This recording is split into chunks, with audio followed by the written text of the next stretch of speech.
Hi all, welcome to cooking stories. ഇന്ന് നമ്മൾ ഉണ്ടാക്കാൻ പോകുന്നത് ഒരു കരിമീൻ പൊള്ളിച്ചതാണ്. കരിമീൻ പൊള്ളിച്ചത് എങ്ങനെയാണ് ഉണ്ടാക്കുന്നതെന്ന് നോക്കാം. ഫസ്റ്റ് നമുക്ക് മീനൊന്ന് മാരിനേറ്റ് ചെയ്യാനുള്ള മസാല ഉണ്ടാക്കാം. അതിന് വേണ്ടിയിട്ട് ഞാൻ 1 ടീസ്പൂൺ മുളക് പൊടി, 1/4 ടീസ്പൂൺ കുരുമുളക് പൊടി, 1/4 ടീസ്പൂൺ മഞ്ഞൾപ്പൊടി, 1/4 ടീസ്പൂൺ ഉപ്പ്, 1/4 teaspoon garlic paste, 1/4 teaspoon ginger paste. ഇനി നമുക്കിതെല്ലാം കൂടെ കുറച്ച് വെളിച്ചെണ്ണ ഒഴിച്ച് ഒന്ന് മിക്സ് ചെയ്തെടുക്കാം. ഒരു ടേബിൾ സ്പൂണോളം വെളിച്ചെണ്ണ മതി. ജസ്റ്റ് എല്ലാം കൂടെ ഒന്ന് മിക്സ് ചെയ്തെടുക്കാൻ പാകത്തിന്. ഇനി നമുക്ക് നമ്മുടെ മീനിലേക്ക് ആ ഒരു നല്ല മസാലയൊക്കെ തേച്ച് വെക്കാം. അതിനായിട്ട് ഞാൻ മീൻ നല്ല കഴുകി വൃത്തിയാക്കി എടുത്തിട്ടുണ്ട്. എന്നിട്ട് അതിൽ നന്നായി വരഞ്ഞു കൊടുത്തിട്ടുണ്ട് മസാല ഉള്ളിലേക്ക് പോകാനായിട്ട്.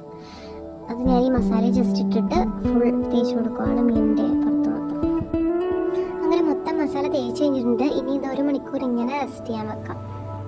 ഇപ്പോൾ 1 മണിക്കൂറോളം കഴിഞ്ഞിട്ടുണ്ട്. ഇനി നമുക്ക് ഈ മീനൊന്ന് വറുത്തെടുക്കാം. അതിനായിട്ട് ഞാൻ ജസ്റ്റ് അടുപ്പ് കത്തിച്ചൊരു പാൻ ചൂടാക്കാൻ വെച്ചിട്ടുണ്ട്. ഈ റെസ്റ്റ് ചെയ്യാൻ വെക്കുന്ന ടൈമിൽ നമുക്ക് ഇതിൻ്റെ മസാലയ്ക്ക് ആവശ്യമായിട്ടുള്ള പച്ചക്കറികളൊക്കെ അരിഞ്ഞെടുക്കാവുന്നതാണ്. ഞാൻ നമ്മുടെ പാൻ ഏകദേശം ചൂടായപ്പോഴേക്കും കുറച്ച് എണ്ണ ഒഴിച്ചു കൊടുക്കുകയാണ്. 3 ടേബിൾ സ്പൂൺ വെളിച്ചെണ്ണ ഒഴിച്ചു കൊടുക്കുന്നുണ്ട്. നമ്മുടെ വെളിച്ചെണ്ണ നന്നായി ചൂടായി വരുമ്പോൾ നമ്മുടെ കരിമീൻ അതിലേക്ക് ഇട്ട് കൊടുക്കാം. മീഡിയം തീയിൽ ഒരു സൈഡ് നമുക്കൊരു 5 മിനിറ്റ് ഫ്രൈ ചെയ്തെടുക്കാം.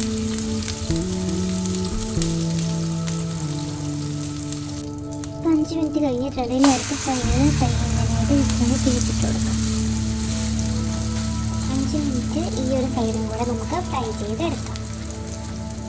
അങ്ങനെ നമ്മുടെ കരിമീൻ ഫ്രൈ ഏകദേശം ആയിട്ടുണ്ട്. ഓരോ സൈഡും കൂടെ ഒന്ന് മറച്ചിട്ട് ഒരു 2 മിനിറ്റ് കൂടെ ഇട്ട് നമുക്കത് ഫ്രൈ ചെയ്ത് മാറ്റി വെക്കാം.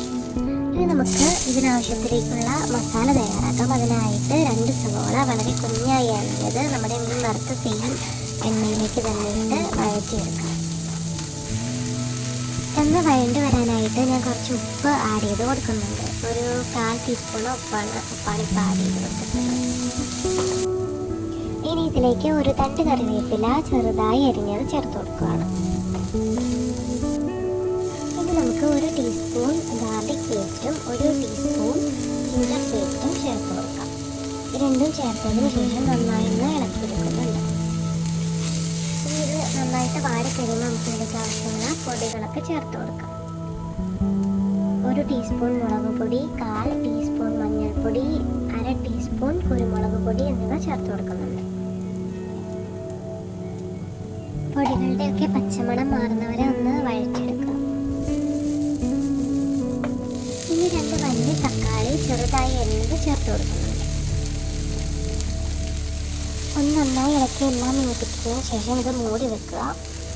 ഏകദേശം ഞാൻ മൂടി വെച്ചിട്ട് 5 മിനിറ്റ് കഴിഞ്ഞ് തുറന്നതായത്. എന്നിട്ട് ഇതിലേക്ക് ആവശ്യത്തിന് വെള്ളം ചേർക്കുന്നുണ്ട്. ഒന്നുകൂടി നന്നായി ഒന്ന് ഇളക്കി കൊടുത്തതിന് ശേഷം പിന്നെയും മൂടി വെച്ച് വേവിക്കാം. നമ്മുടെ മസാല ഇപ്പോൾ ഏകദേശം ആയിട്ടുണ്ട്. ഈ സമയത്ത് നമുക്ക് ഉപ്പ് നോക്കിയിട്ട് ഉപ്പ് വേണമെങ്കിൽ ഉപ്പ് ആഡ് ചെയ്ത് കൊടുക്കാവുന്നതാണ്. എരിവിന് വേണ്ടി കുരുമുളക് പൊടിയും ആഡ് ചെയ്ത് കൊടുക്കാവുന്നതാണ്. ഇനി ഒന്ന് വാട്ടിയെടുത്ത വാഴയിലേക്ക് നമ്മളുടെ മസാലയുടെ പകുതി ആഡ് ചെയ്ത് കൊടുക്കാം.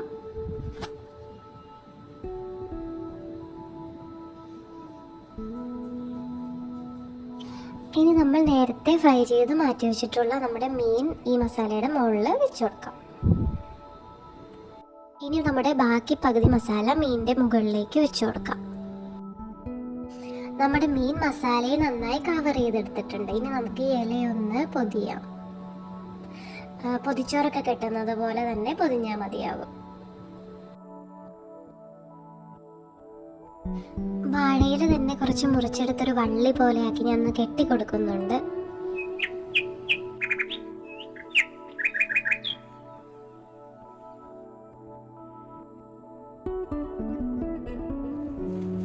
ഇനി നമ്മുടെ പാൻ ചൂടായതിനു ശേഷം നമ്മുടെ വാഴയിൽ പൊതിഞ്ഞ മീനിനെ നമുക്ക് വെച്ചു കൊടുക്കാം. ഇത് വെച്ചതിന് ശേഷം ഞാൻ ഒന്ന് മൂടി വെക്കുന്നുണ്ട്. തീ ഏറ്റവും കുറച്ചിട്ടാൽ മതിയാകും. ഓരോ സൈഡും 2 മിനിറ്റ് വീതം പൊള്ളിച്ചെടുത്താൽ മതിയാവും. ഞാൻ ഇടയ്ക്കൊന്ന് തുറന്ന് തിരിച്ചു വെച്ച് കൊടുത്തിട്ടുണ്ടായിരുന്നു.